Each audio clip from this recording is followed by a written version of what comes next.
Salut, c'est Trado, content de vous retrouver pour la mise à jour de l'indice parisien. Bon, je disais vendredi que j'étais relativement confiant pour la séance du jour à cause de la victoire sur le fil des haussiers.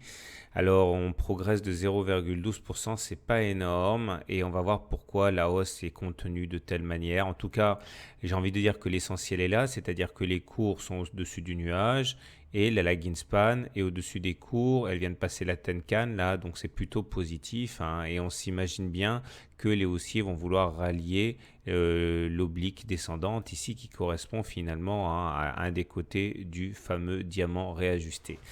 Maintenant, il y a des dangers, parmi lesquels il y a un risque de croisement fort M7-M20 ici. Ça serait vraiment de très mauvais augure pour la suite. On n'y est pas encore, mais si on zoome un petit peu, on y est, hein. Regardez, M7 qui croise M20 à la baisse. Bon, on est au-dessus de la M7 et de la M20, donc ça vient un petit peu mitiger tout ça. Mais s'il n'y avait pas le fait que nous soyons au-dessus de la M7 et la M20, ça serait un signal quand même bien négatif, hein.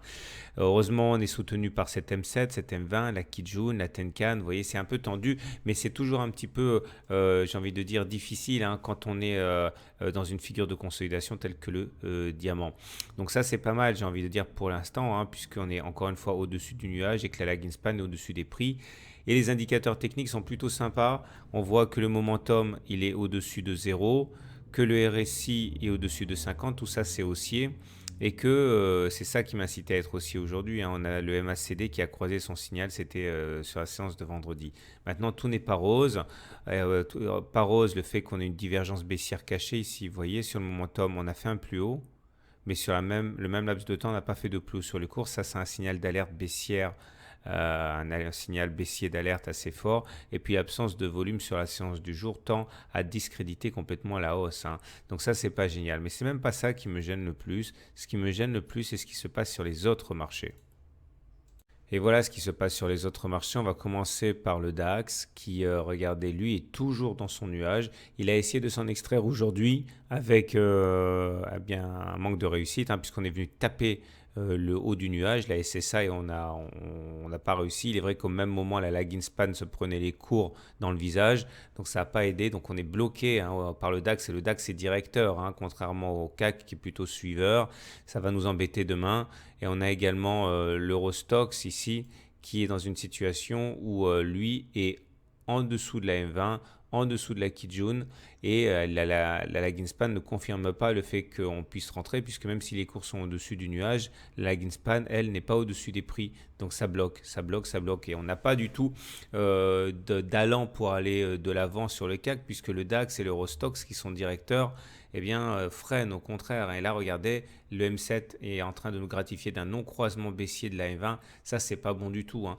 Donc, ballottage plutôt défavorable pour les autres marchés. Et si on regarde l'Eurostoxx, le SP500, c'est pareil, hein. On est dans le nuage avec la Greenspan qui est sous les cours, absolument aucun feu vert. Donc malheureusement, même si le CAC est plutôt dans une situation encourageante, on n'a pas du tout les conditions pour entrer haussier et être optimiste au regard des autres marchés. Voilà ce qu'on pouvait dire. Je vous laisse maintenant avec Monakea, qui est une action qui a pris 13% aujourd'hui, et je vous invite donc à regarder si vous pouvez éventuellement la mettre en portefeuille. Voilà, à tout de suite sur Monakea, et pour tous ceux que ça n'intéresse pas, à demain pour la mise à jour du CAC, et encore même à tout à l'heure en clôture des marchés US pour mon objectif de trading de demain. Bonjour, je vous présente aujourd'hui l'analyse technique de Monakea qui est en train de progresser de manière assez significativement, aujourd'hui à 12,9%, et il est bien sûr temps de savoir si effectivement on peut acheter sur les niveaux actuels ou au contraire s'il faut profiter de la vente. Je vous propose pour commencer une analyse technique en unité de temps hebdomadaire. Vous voyez, chaque bougie que vous voyez ici correspond à une semaine de cotation, donc actuellement, ce n'est que lundi, mais on a ouvert sur les 3,28 et on est actuellement sur les 3,68, d'où la hausse de 12,9%. Alors, tout d'abord, il faut commencer par dire que la tendance est en train de se retourner, puisque vous voyez, ceci là, rouge et vert, ça s'appelle la moyenne mobile à 30 semaines. Et on dit que lorsqu'on est au-dessus d'une moyenne mobile à 30 semaines qui monte, on est en tendance haussière. Il y a un autre élément qui est encourageant, c'est que les pics qui étaient pendant longtemps descendants sont maintenant ascendants, de même que les creux qui étaient descendants et qui sont devenus ascendants. Donc il semble bien effectivement que grâce à la forte impulsion à laquelle on a pu assister en septembre, eh bien on soit en train maintenant de basculer en tendance haussière. C'est confirmé par les volumes. Vous voyez les trois grosses bougies qu'il y a eu ici de hausse sont assorties de volumes importants, ce qui veut dire que cette hausse n'était pas fortuite et qu'effectivement il y avait matière à moudre pour les haussiers. Néanmoins, les puristes attendront sans doute que l'on franchisse cette résistance orange ici avant d'acheter, puisque cette résistance orange semble caper les cours de manière assez incisive. Donc même si la tendance semble a priori haussière, il faut savoir qu'on a encore des obstacles devant nous avant de véritablement être serein et il faut en tenir compte.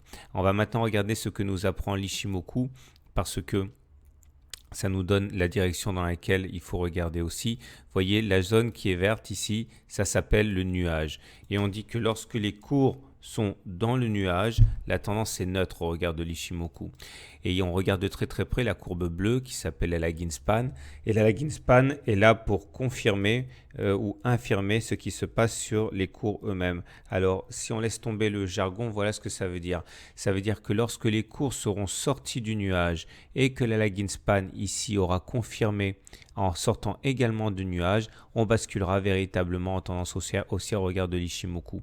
Donc clairement, tant que les cours sont dans le nuage, il ne faut rien faire au regard de l'Ichimoku. Et tant que la lagging span n'est pas sortie elle-même du nuage pour confirmer la cassure, eh bien, il ne faut rien faire.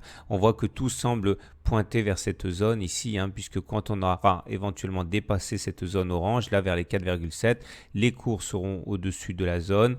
La lagging span sera également au-dessus du nuage, puisque la lagging span n'est que le reflet d'un rejet en arrière, d'un décalage en arrière des cours. Et donc, théoriquement, si on veut véritablement acheter sereinement, on attend de passer ces niveaux-là. Maintenant, si vous êtes vraiment pressé, vous pouvez acheter maintenant, évidemment. Si vous êtes baissier, par contre, si vous pensez que la valeur est à 13,50 déjà bien valorisée, alors soit vous vendez tout de suite, soit il serait sans doute prudent d'attendre que l'on sorte du nuage, puisqu'on serait en tendance baissière en dessous du nuage, donc en dessous des 2,7. Voilà. Pour l'instant, techniquement, au regard de l'Ichimoku, on est en tendance neutre. Au regard de la moyenne mobile à 30 semaines, on est en tendance haussière, et au regard de la théorie des pics et des creux, on est en tendance haussière. Donc nous avons deux systèmes haussiers sur 3, qui est le troisième étant neutre. Voilà, il ne me reste plus qu'à vous souhaiter une bonne journée, de bons trades, et à très bientôt pour une autre analyse technique.